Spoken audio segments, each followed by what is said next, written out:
Hi, what's you doing, Virgo? Ang pagbasang ito ay para sa lahat. Alamin natin kung ano ang meron sa iyong Disyembre.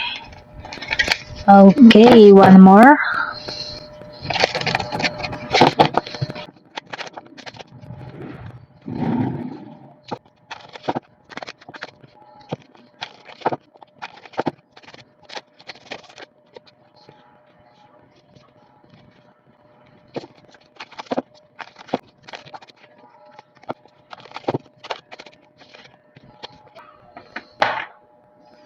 Virgo, ayaw mo matake advantage, kaya naman nagiging wise ka pagdating sa iyong karir.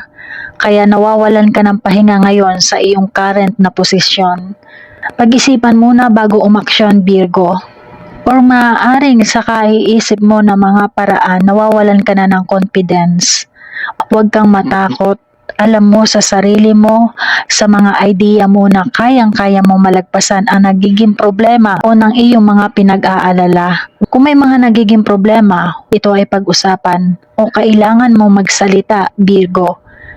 Nakikita ang magandang simula, lalong-lalo na sa iyong relasyon sa iyong trabaho. At para naman sa mga naghahanap o maghahanap ng trabaho, nakikita dito ang pagiging positive.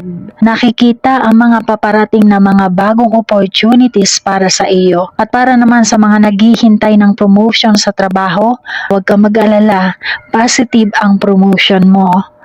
Kaya naman yung iba mai-inspired sa iyo dahil sa iyong mga naabot. Makakatanggap ka ng magandang balita about sa iyong pinansyal.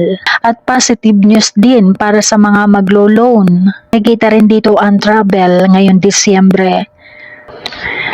The world can represent reaching your career goals. Masagana din lalong-lalo na pagdating sa mga may business. Ngunit hindi maiiwasan ang ma-stress, Virgo. Marami kang kailangan harapin, marami kang kailangan tapusin sa iyong trabaho. Enjoy the fruits of your hard work, Virgo, ngayon Disyembre. Deserve mo yan. At deserve mo din na i-share ang iyong tagumpay sa mga taong nakatulong sa iyo. At kung ikaw ay nagtatrabaho naman para sa ibang tao, it can represent finally getting the position you always dream. Napakaganda ng finances mo ngayon Disyembre. Kaya naman pinagbabawal sa iyong sumugal, lalong-lalo na sa mga investment. Nakikita rin dito yung mga unexpected na mga bonus, Virgo. Ang malaking kontrata ay nakaabang para sa iyo. Dahil dyan, ang financial security ay nakaabang na para sa iyong kinabukasan. Napakaganda naman ito, Virgo. Positivity, freedom sa iyong Disyembre. Success. Good luck, Virgo. May makakaranas na ito yung pinaka-success mong Disyembre, lalong-lalo na sa mga opportunities na mga paparating. Kaya maging ready ka sa mga bagong project. At para naman sa may natatago pang utang, kailangan mo na itong bayaran. At pagdating naman sa iyong relasyon, pagmamahalan ay nakikita. Kayo ng iyong person, lalalim ang pagmamahalan at pagkakaintindihan. At ganon din siyempre sa iyong pamilya. At para sa mga nagkaroon ng problema sa relasyon o nagkahiwalay, may posibilidad na magkabalikan. At dahil nga Disyembre magkakaroon ng selebrasyon, mararamdaman mo yung kakaibang banding ng iyong pamilya o ng iyong person. Magkakaroon ng spiritual, emotional, mental, and physical connection. Lucky you, Virgo. Pero alam naman natin na lahat ay hindi sinuswerte sa mga karelasyon kaya may makakaranas pa rin ng mga argumento, mga conflict, kakulangan sa communication, infidelity and cheating, may nabubuli na abuso, or murder. Kailangan mamulat ka, Virgo, kung ganyan ang iyong person kaabuso. Baka kinakailangan mo ng suporta ng iyong pamilya, ng iyong kaibigan. Para sa mga single, mag-ingat sa mga dangerous people, no? At para sa mga nagde-date, ingat, huwag sasama mag-isa. Kailangan sa matao pupunta. Ipaalam sa pamilya, sa kaibigan, nagkakaroon man ng mga challenges sa iyong relasyon, lalong-lalo na para sa mga LDR, iwasan magsisihan para sa mga couples. Protektahan mo ang iyong sarili, idepende mo ang iyong sarili kung magkakaroon ng third party sa inyong relasyon, Virgo. Huwag mong pabayaan na sirain ng ibang tao kung ano ang meron ka. Bagamat nakikita dito na maaaring ito ay maging isang seryosong competition sa iyong person, malaki ang magiging epekto nito sa iyong sarili. Kung ikaw ay interesado pa sa iyong relasyon, ipaglaban mo ito. Para ma-overcome din ang mga issues sa relasyon, baka kinakailangan nyo ng counseling. O mas maganda, kinakailangan magdesisyon. Kailangan malaman ang mga option, ang mga plano. Maaaring dalawa ang iyong dahilan kung bakit nahihirapan ka magdesisyon. O maaaring ang iyong person nahihirapan magdesisyon sa dalawang direction.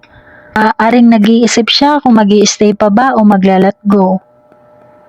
Kung ikaw ay kontento na sa inyong relasyon, maaaring ang iyong person ay hindi pa kontento.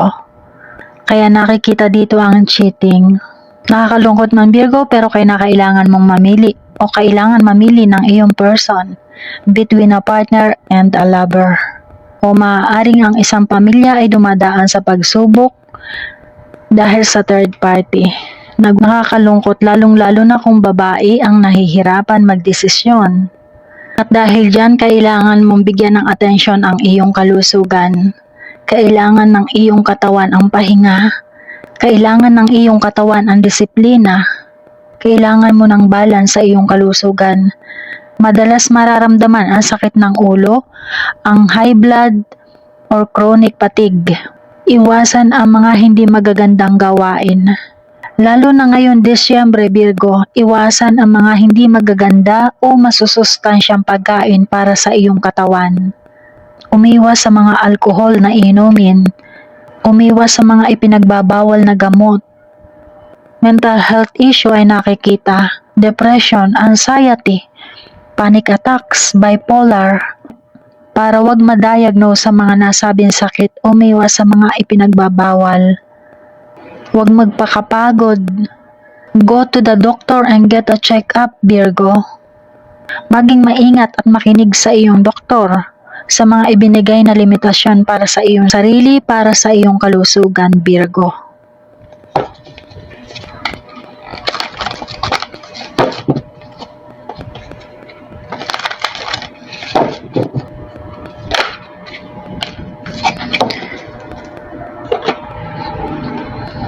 Dahil sa mga nangyayari o nangyayari, ang nagiging dahilan ng iyong kalungkutan, Virgo. Take time to heal. Kung ang nagiging dahilan nito ay mga nakaraan mo, kailangan mong patawarin ang mga taong nanakit sa iyo at lalong-lalo na kailangan mong patawarin ang iyong sarili, Virgo. Maaaring patuloy pa rin na nasasaktan dahil sa mga nangyaring hindi maganda sa iyong nakaraan. Forgiveness is a powerful healer, Virgo.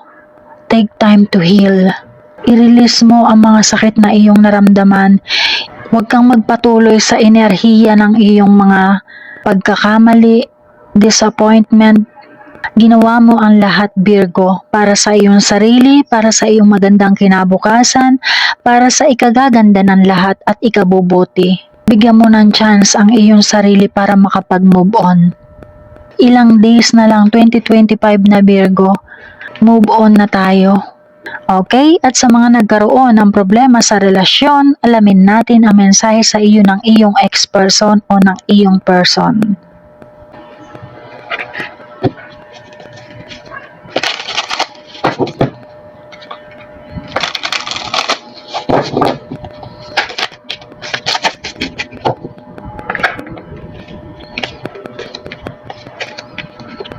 Kung sa palagay mo ito ang mensahe para sa iyo, Virgo, i-claim mo ito. Ito ang kanyang unang mensahe.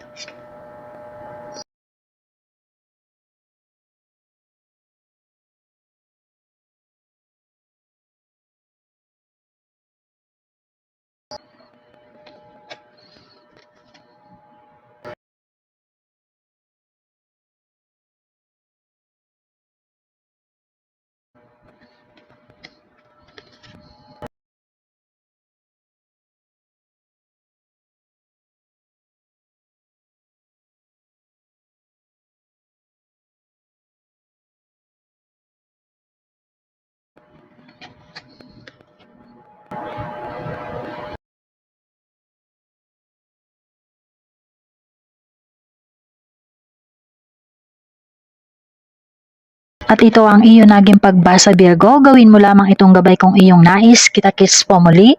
Number 1 Rashi po. Paki-like and subscribe na. Thank you. Bye-bye. Merry Christmas, Virgo.